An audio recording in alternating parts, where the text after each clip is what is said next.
तर मित्रांनो, आपण या चित्रपटाचे खलनायक म्हणजे एक अघोरी व्यक्ती आहे की आणि त्याच्यामध्ये त्याच्या गोष्टी त्याच्या भोवती सगळं हे कथानक गुंफलेलं आहे. तर आपण त्यांच्याशी संवाद साधतोय. यशराज डिमळे, खरं तर आम्ही खूप चांगले मित्र आहेत. बरेच सिनेमे आम्ही एकत्र केले. त्यांचा खोडा सिनेमा तुम्ही पाहिलाय, त्यांचा रौंदळ पाहिलेला आहे, बबन सिनेमा पाहिलेला आहे. म्हणजे रांगडी कॅरेक्टर आणि त्याला एक नानक खणखणीत म्हणतो ना, तो यशराज.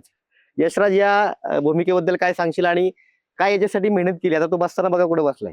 तर त्यांनी खूप खरं तर तो खूप म्हणजे ग्रामीण भागातला व्यक्ती आहे आणि मनापासून काम करतो. तर मित्रा, काय सांगशील आपल्या या भूमिकेविषयी? आघोरीचं मी याच्यामध्ये कॅरेक्टर साकारतोय. माझ्या आयुष्यामध्ये पहिलाच हा अनुभव इतक्या मोठ्या पातळीचा असेल. जसं की आपण टीजर मध्ये पाहतोय, योनी योगी सिद्धी नावाचा एक विधी सुरू आहे. तर त्याच्यामध्ये काय असतं की दोन हे जे अघोरी असतो तो एक निर्मळ आत्मेच्या शोधामध्ये असतो आणि त्या निर्मळ आत्म्यासोबत मनामध्ये कुठलीही वासना न जागी होता त्या निर्मळ आत्मेला आपल्या जांगांवरती बसून ती तपस्या पूर्ण केली जाते. म्हणजे याच्यामध्ये काय ना की आणि याच्याच विरुद्ध पहा बरं का, दुसऱ्या मिनिटाला जर वाघ दिसला ती पण एक विधी असते. निशस्त्र जिवंत वाघ फाडायचा आणि त्याचं कच्चं मांस खायचं. एका बाजूला तो पुरुषत्व त्याचं सिद्ध करतोय आणि दुसऱ्या बाजूला तो कसा निर्मल निर्मोही आहे हे सुद्धा दाखवून देतोय. एखाद्या अवयव आपल्या मनमेंदूशी संलग्न नसेल, शरीराचा कुठलाय हात, तो मनमेंदूशी संलग्न नाहीये, मग तो हात वरतीच धरून राहणे.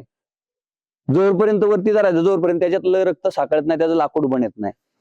हे अशी विधी एका रायटरनं आणि ते कॅरेक्टरचा ग्राफ, हे अशा सगळ्या गोष्टी रायटरने एखाद्या आपल्या कथेमध्ये, आपल्या स्क्रीन प्ले मध्ये, आपल्या पटकथेमध्ये लिहिणं आणि ते दिग्दर्शकानं त्या सगळ्या कॅनव्हासवरती पाहणं आणि ते आपल्या वाट्याला येणं आणि आपण ते पोर्ट्रे करणं, म्हणजे अमर झालो. खरं सांगतो तुम्हाला, मी जिवंतपणे स्वर्ग पाहिला. मी आभारी आहे नामदेव सरांचा, मी महेशचा आभारी आहे की त्या पोरानं गेले 3-4 वर्ष झाले ना दुसरा सिनेमाच केला नाही इंद्रजाल सोडता. आणि खरंच हे खणखणीत नाणं बनले.